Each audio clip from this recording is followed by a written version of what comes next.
Land, lots of land under starry skies above. Don't fence me in. Let me ride through the wide open country that I love. Don't fence. When the Emperor Was Divine by Julie Otsuka, chapter titled When the Emperor Was Divine, Part 6. Who was winning the war? Who was losing? His mother no longer wanted to know. She had stopped keeping track of the days. She no longer read the paper or listened to the bulletins on the radio. "Tell me when it's over," she said. On days when there was hot water, she went to the laundry room and washed all their clothes on the wooden washboard. Otherwise, she had no tasks. She did not apply for a job as a nurse's aide at the hospital or as a timekeeper down on the project farm. The pay, $16 a month, was not worth it, she said. She did not give blood to the Red Cross or sit with the other mothers knitting wool socks and mufflers for the GIs who were fighting for freedom overseas. Most days, she did not leave the room at all. She sat by the stove for hours, not talking. In her lap lay a half-finished letter, an unopened book. She wore a thick woolen scarf around her head to keep in the heat, a pair of baggy trousers, a heavy sweater. When the dinner bell rang, she sat up with a start. "What is it?" she asked. "Who's there?" In her mind, there were always men at the door. "We just need to ask your husband a few questions." She would stare down at her hands in her lap as though surprised to find them still there. "Sometimes I don't know if I'm awake or asleep." "You're awake," the boy would tell her. She said she no longer had any appetite. Food bored her. "Go ahead and eat without me," she said. The boy brought back food for her from the mess hall, a plate full of beans, a mound of pickled cabbage, and pressed a fork into her hand. But before it had even reached her mouth, she stopped and stared out the window. "What is it?" he asked her. "Tell me what you want. Do you want rice?" She said she didn't want rice. She didn't want anything anymore, not a thing. But every once in a while, she got a faraway look in her eyes, and he knew she was thinking of some other place, a better place. "Just once," she told him, "I'd like to look out the window and see the sea." One day she said she couldn't bear it anymore. The wind, the dust, the endless waiting, the couple next door constantly fighting. She hung a white sheet from a rope and called it a curtain, and behind the white curtain she lay down on her cot, and she closed her eyes and she slept. She dreamed of warm nights in Kagoshima and chirping bell crickets and red paper lanterns drifting one by one down the river. I was a girl again. I was 5 years old and fishing for trout with my father. "What kind of fishing pole?" asked the boy. "Was it bamboo?" For the first time in months, he thought he saw her smile. "Yes, it was," she said. "Bamboo, bamboo." In the house where his mother was born, there were rice paper windows and sliding wooden doors and tatami mats that lay side by side on the bare wooden floors. In the evening she would catch fireflies in the rice paddies and bring them home in a brown paper bag. All night long she would sit at her desk and practice writing Chinese characters by the fireflies' pale glowing light. She said she'd had 6 older sisters and 1 younger brother who died of scarlet fever when he was 4. "I still think of him every day," she said. She said that once a year on her birthday her mother would make her rice with red azuki beans. That was a treat, she said, and then she grew quiet. She closed her eyes and lay very still on the cot. She lay there for a long time, breathing slowly in and out until the boy could no longer tell if she was awake or asleep. 2 nights before they had left for Tanforan, he had helped her bury the silver in the garden beneath the statue of the fat laughing Buddha. It was spring, and the earth was black and damp and full of worms. He had watched them squirming in the moonlight. "Hurry up," his mother had said. He had touched the worms with his shovel. Some of them he had cut in half. When the moon disappeared and a light rain was falling and water was dripping down through the leaves and the branches and onto his mother's face. But even before the rain, he remembered now, her face had been wet. "When I first met your father, I wanted to be with him all the time." "I know what you mean. If I was away from him for even 5 minutes, I'd start to miss him. I'd think, he's never coming back. I'll never see him again. But after a while, I stopped being so afraid. Things change." "I guess so." The night of his arrest, he asked me to go get him a glass of water. We'd just gone to bed, and I was so tired. I was exhausted, so I told him to go get it himself. Next time I will, he said, and then he rolled over and went right to sleep. Later, as they were taking him away, all I could think was, now he'll always be thirsty. They probably gave him a drink at the station. I should have brought it to him. You didn't know. Even now in my dreams, he's still searching for water. In the middle of the night, the boy thought he heard a sound, the steady thwack of a rope against dirt. He sat up and looked out the window and saw his sister jumping rope in the moonlight in her yellow summer dress. Her legs were long and thin, her knees were scabbed, her calves were pitted with scars from the sand and grit that blew night and day in the wind. She shouldn't be wearing dresses, he thought to himself. He went out and stood to one side of the door in the darkness. She did not see him and continued to jump, first on one leg, then on the other, then with her arms crossing and uncrossing until the rope pulled up short on her shoe and she tripped. She stomped her foot once in the dirt and tossed down the rope. You better come in now, he said quietly. You'll catch cold. She looked over at him. How long have you been standing there? A long time. How did I look? Good. You're a good jumper. I'm terrible. I don't even deserve to hold the rope. He walked over to where she was standing and picked up the rope and looked at it. It was white and frayed, a piece of old clothesline she must have cut down from a pole. He imagined a line of white sheets sailing up into the air and out beyond the fence. You better come in now, he said again. I'm not here. He did not answer her. I'm a terrible jumper. You're awful. The worst. He held out the rope to her. Take it, he said. She grabbed one end of the rope, and with the other end held tightly in her hand, he led her back slowly into the barracks. In the morning she woke, burning with fever. Their mother brought her a tin cup filled with water and told her to drink, but the girl refused. She said she wasn't thirsty. Nothing's passing through these lips, she said. She pulled back the blanket and began to pick at a scab on her knee. The boy grabbed her wrist and said, Don't. She turned away and looked out the window. A woman in a pink bathrobe walked by carrying a chamber pot toward the latrines. Where are we? The girl asked. What happened to all the trees? What country is this anyway? She said she'd seen their father walking alone by the side of the road. He was coming to take us away. She looked down at her watch and asked how it had gotten to be so late. It's 6 o'clock, she said. He should have been here by now. In February, a team of Army recruiters arrived looking for volunteers, and the loyalty questionnaire was given to every man and woman over the age of 17. Are you willing to serve in the armed forces of the United States on combat duty wherever ordered? The man next door answered no and was sent away along with his wife and his wife's mother to join the other disloyals at Tule Lake. The following year, they were repatriated to Japan on the USS Gripsholm. Will you swear unqualified allegiance to the United States of America and faithfully defend the United States from any or all attack by foreign and domestic forces, and forswear any form of allegiance or obedience to the Japanese Emperor or any other foreign government, power, or organization?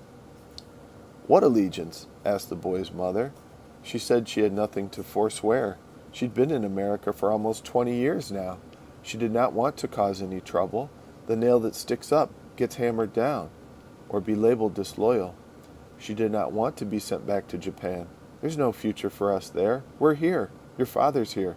The most important thing is that we stay together. She answered yes. They stayed. Loyalty, disloyalty, allegiance, obedience. Words, she said. It's all just words. Inside the rusted peach tin, a sudden burst of yellow. The boy touched petals with his finger again and again. Gloria, he whispered. It was March and the nights were no longer so cold. The scorpions had become numerous again and the earth was beginning to soften.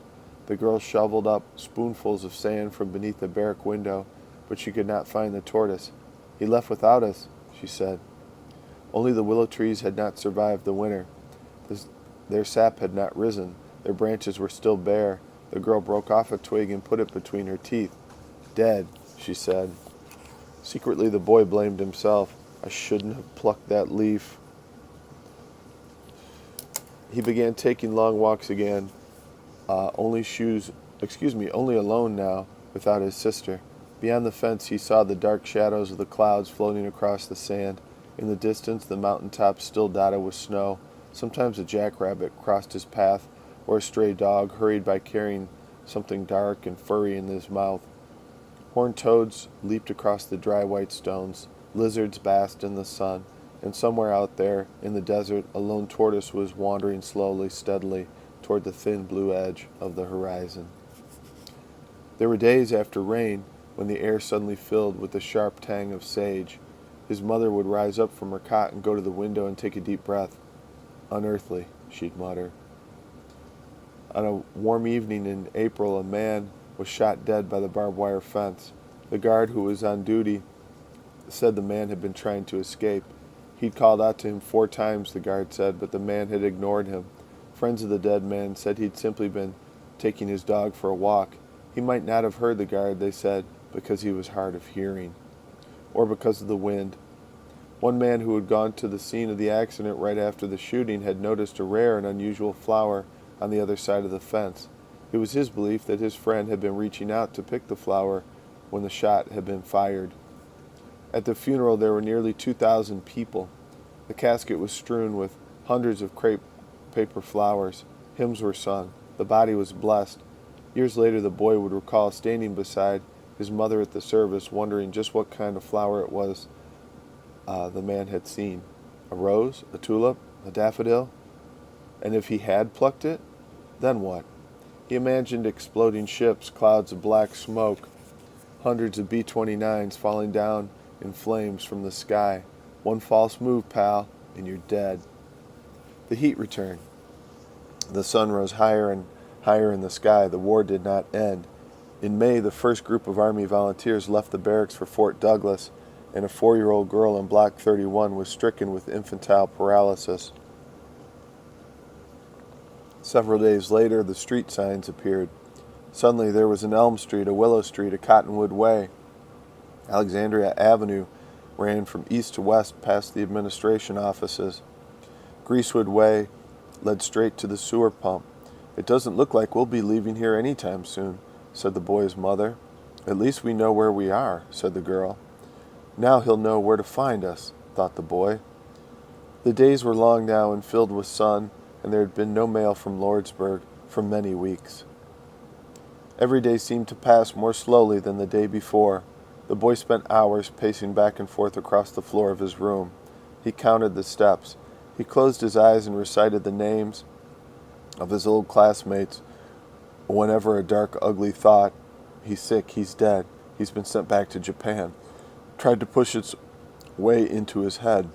He asked his mother when she thought the next letter from Lordsburg might arrive in the mail. "Tomorrow, maybe?" "Tomorrow's Sunday." "What about Monday?" "I wouldn't count on it." What if he stopped biting his nails and remembered to do everything the first time he was told, and said his prayers every night before bed, and ate all of his coleslaw even though it was touching the other food on his plate? That might just do the trick. Summer was a long, hot dream. Every morning, as soon as the sun rose, the temperature began to soar. By noon the floors were sagging. The sky was bleached white from the heat, and the wind was hot and dry. Yellow dust devils whirled across the sand. The black roofs baked in the sun. The air shimmered. The boy tossed pebbles into the coal bucket. He peered into other people's windows. He drew pictures of airplanes and tanks with his favorite stick in the sand. He traced out an SOS in huge letters across the fire break, but before anyone could read what he had written, he wiped the letters away. Late at night he lay awake on top of the sheets, longing for ice, a section of orange, a stone, something, anything to suck on, to quench his thirst. It was June now, or maybe it was July. It was August. The calendar had fallen from the wall. The tin clock had stopped ticking. Its gears were clouded with dust and would not turn. His sister was sound asleep on her cot, and his mother lay dreaming behind the white curtain. He lifted a hand to his mouth. There was a loose molar there, on top, way in the back. He liked to touch it, to rock it back and forth in its socket. The motion soothed him. Sometimes he'd taste blood, and then he'd swallow. Salty, he'd think to himself, like the sea. In the distance he could hear trains passing in the night, the pounding of hooves on the sand, the faint tinkle of a tin bell. He'd close his eyes. That's him, he'd think. He's on his way. He could come back on a horse, on a bike, in a train, on a plane, in the same unmarked car that had once taken him away. He could be wearing a blue pinstripe suit, a red silk kimono, a grass skirt, a cowboy hat, a halo, a dark gray fedora with a leaf tucked up under the brim. Maybe he'd touch it, the leaf, and then he'd raise his hand slowly into the air as though he were Jesus, or the man with the withered arm, or even General Douglas MacArthur. "I have returned," he'd say. Then his eyes would light up and he'd reach down into his pocket and pull out a single white pearl. "I found this by the side of the road," he'd say. Any idea whose it might be? It could happen like that. Or maybe the boy would be lying in bed one night and he'd hear a knock, a soft tap. "Who is it?" he'd say. "It's me." He'd open the door and see his father standing there in the white flannel bathrobe, all covered with dust. "It's a long walk from Lordsburg," his father would say. Then they would shake hands, or maybe they'd even hug. "Did you get my letters?" he'd ask his father. "You bet I did. I read every single one of them. I got that leaf, too. I thought of you all the time." "I thought of you, too," the boy would say. He'd bring his father a glass of water, and they would sit down side by side on the cot. Outside the window the moon would be bright and round. The wind would be blowing. He'd rest his head on his father's shoulder and smell the dust and sweat and the faint smell of Burma shave, and everything would be very nice. Then out of the corner of his eye he'd notice his father's big toe sticking out through a hole in his slipper. "Papa," he'd say, "what is it?" "You forgot to put on your shoes." His father would look down at his feet and he'd shake his head with surprise. "Son of a gun," he'd say. "Would you look at that?" Then he'd just shrug. He'd lean back on the cot and make himself comfortable. He'd pull out his pipe, a box of matches. He'd smile. "Now tell me what I've missed," he'd say. "Tell me everything." Land, lots of land under starry skies above. Don't fence me in. Let me ride through the wide open country that I love. Don't